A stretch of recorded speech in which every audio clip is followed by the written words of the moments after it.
Makes a good point. It doesn't really matter what we're doing to reduce our emissions in the scheme of things, in effect, in trying to reduce our greenhouse gas emissions when, you know, all of the solar panels, all of the effort that households are doing is undone in one instant by this humongous, unsustainable project that Mike Grant is going to approve. We really need to stand in opposition to this. So hopefully you get more involved and you stay involved on this issue, stay on top of this issue, and come out to all of these rallies, because we're building this movement, and it needs people.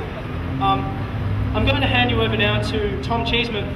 Tom is from Point Lowly, Say Point Lowly group, based in Whyalla, and they're doing some great work up there to promote awareness to the public about how unsustainable the desalination plant will be. So I'll hand you over to Tom. Thanks for that. Hello everyone. Yes, my name's Tom Cheesman. I'd like to introduce, I'm from the Say Point Lowly group. We represent concerned residents of Whyalla, and that's about 87% of residents, according to the last poll that was conducted, who are actually against this desalination plant.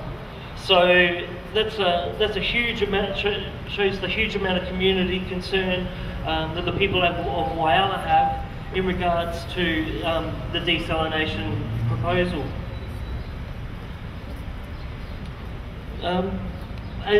As you know, the Point Lowly Peninsula is Whyalla's recreation and tourist destination. It's all we've got, and we're here today to send a clear message to Premier Ram and to BHP Billiton. You can't have it. Hands off Point Lowly. Beyond the loss of recreation and tourism opportunities, which will cost our children and us a lot in the future, the Point Lowly area is an area of extremely high environmental significance and value. It is the home of the giant Australian cuttlefish, where it breeds in the rocky reefs and the seagrass beds. It is also a very important fish nursery that supports many fishing jobs and tourism jobs. If Premier Ram and others are saying that this is all about jobs, well, what about the jobs of the people that depend on the Spencer Gulf and the Point Lowly area for their livelihoods? Where do their rights come in? Where do they get the opportunity to be looked after by their politicians rather than just big business?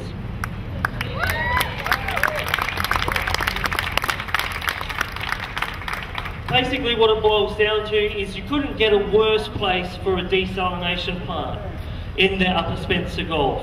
And when we say we're opposed to a desalination plant, we mean in anywhere in the Spencer Gulf. It's not a case of moving it up north to Port Augusta or down south to Port Lincoln, because that's where you've got all these other fish nurseries like the tuna farming, the aquaculture, our oysters, our prawn industry. They all depend on the Spencer Gulf. So us at the Safe Point Lowly group, we're not technically against jobs or the mining development per se, but what we are against is stupidity. And make no mistake about it, building a desalination plant in the Spencer Gulf at Point Lowly is just plain stupid.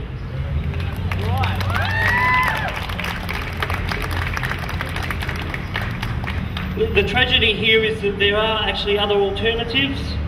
The desalination plant should actually be built at Elliston, over on the west coast of Eyre Peninsula, where they have access to deep ocean and the environmental impact will be low. Okay, obviously it's a whole other debate whether we should have desalination or not. If you are going to have one, have it over at Elliston, over on the west coast. There's 4,000 kilometres of ocean there to Antarctica. Point Lowly is only 20 kilometres across at the shortest point where the desalination plant is. It just doesn't make any sense to build it there. Lowly is also under threat and under other areas. They're wanting to make it into an industrial estate. It is presently zoned as an industrial estate. Now, that was a decision made by our grandparents' generations. We've come to realise that they got it wrong. And what we need to do is admit our mistake, we need to change it and make Point Lowly into a protected area and say no to any more industrialisation at Point Lowly. One of the other things they want to build there is a deep sea port. There's an alternative site for that, and that is south of Whyalla at Malakwana, where the water channel is deep and the environmental impact is very low. These alternatives would be some options that I'd be proud to leave my grandchildren and my children's grandchildren, because if we've only got one Spencer Golf, we've only got one Point Lowly, and if we stuff that one up, then we've got nothing left. So thanks everyone, thanks for being here to show us our support, and we're more than happy to join you in opposing the EIS and the desalination plant at Point Lowly. Thank you.